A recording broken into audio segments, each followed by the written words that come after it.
Assalamualaikum warahmatullahi wabarakatuh. Nama saya Fitri Dewi Ramadhani, kelas 11 MIPA 1, nomor absen 12. Di sini saya akan menjawab pertanyaan-pertanyaan yang terdapat pada Google Form. Nomor 1. Jelaskan sejarah penemuan sel. Pada tahun 1663, seorang ilmuwan bernama Robert Hooke mengamati sayatan gabus dari batang Quercus subur menggunakan mikroskop. Dalam pengamatan tersebut, ia menemukan adanya ruang-ruang kosong yang dibatasi oleh dinding-dinding tebal. Robert Hooke menyebut ruang-ruang kosong tersebut sebagai cellulae, yang artinya sel. Sel yang ditemukan dalam pengamatan yang dilakukan oleh Robert Hooke tersebut merupakan sel gabus yang telah mati. Sejak penemuan tersebut, beberapa ilmuwan berlomba-lomba untuk lebih mendalami tentang sel. Pada tahun 1632 sampai 1723, seorang ahli mikroskop Belanda bernama Antonie van Leeuwenhoek merancang sebuah mikroskop lensa tunggal. Mikroskop tersebut ia gunakan untuk mengamati air rendaman jerami. Pada saat pengamatan, Antonie van Leeuwenhoek menemukan organisme yang bergerak-gerak dalam rendaman air jerami tersebut. Sejak saat itu, Antonie van Leeuwenhoek merupakan orang pertama yang telah menemukan sel hidup. Nomor 2. Jelaskan pengertian sel menurut Jacob Schreiber, Max Kruse, dan Rudolf Foucault. Menurut Jacob Schreiber, sel merupakan unit struktural dan fisiologi pada makhluk hidup. Menurut Max Kruse, sel merupakan massa protoplasma yang mengandung sebuah nukleus serta identik dengan hewan dan tumbuhan. Dan terakhir, menurut Rudolf Foucault, sel adalah mata rantai terakhir dalam rantai besar yang membentuk jaringan, organ, sistem, dan individu. Nomor 3. Jelaskan komponen kimiawi sel yang terdiri dari membrana sel itu apa dan bagaimana bentuknya. Sitoplasma itu seperti apa dan organel itu apa saja serta fungsinya untuk apa saja. Ada 2 jenis komponen kimia sel, yaitu 1. Komponen organik. Komponen organik terdiri dari karbohidrat, protein, lemak, dan asam nukleat. 2. Komponen anorganik. Komponen anorganik terdiri dari air, vitamin, dan mineral. Membran sel seperti lembaran tipis yang tersusun dari 1.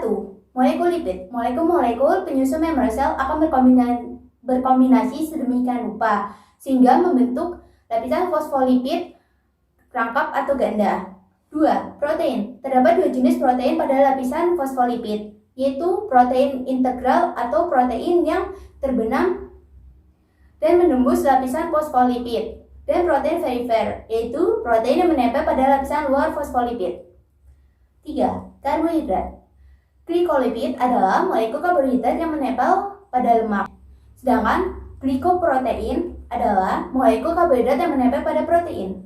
Glikolipid dan glikoprotein berfungsi sebagai tanda pengenal bagi sel. 4. Kolesterol terletak pada bagian di dekat kepala fosfolipid. Sitoplasma merupakan materi yang mengisi antara inti dan selaput plasma. Sitoplasma merupakan cairan sel yang berada di luar inti, terdiri dari atas air dan zat-zat yang terurai. Organel sel. Organel sel adalah susunan yang berfungsi untuk mengatur proses kehidupan di dalam sel. Organel sel terletak dalam sitoplasma. Bagian-bagian organel sel beserta fungsinya yaitu 1. Retikulum endoplasma. Retikulum endoplasma berperan dalam proses transport zat intrasel dan tempat menempelnya ribosom. 2. Ribosom. Ribosom berfungsi sebagai tempat sintesis protein dan merupakan organel yang tidak bermembran. 3. Mitokondria. Mitokondria berfungsi sebagai tempat respirasi sel dan pusat pembangkit tenaga. 4. Lisosom berfungsi dalam proses pencernaan intrasel. 5. Badan Golgi. Badan Golgi berfungsi dalam proses sekresi lendir, glikoprotein, karbohidrat, lemak atau enzim, dan fungsi sebagai pembentuk lisosom. 6. Setrosom. Setrosom berfungsi untuk membentuk silia dan flagella dan juga berperan dalam proses pembelahan sel dalam membentuk benang spindel. 7. Plastida. Plastida berfungsi sebagai tempat berpigmen warna. 8. Vakuola. Vakuola berfungsi sebagai tempat menyimpan cadangan makanan dan zat-zat yang akan diekskresikan. 9. Mikrotubulus.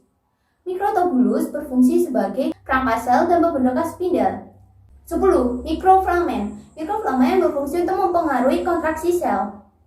Dan yang terakhir 11 itu peroksisom. Peroksisom berfungsi untuk mengurai peroksida atau sisa dari metabolisme. Sekian dari saya. Apabila ada salah kata, saya mohon maaf yang sebesar-besarnya. Wassalamualaikum warahmatullahi wabarakatuh.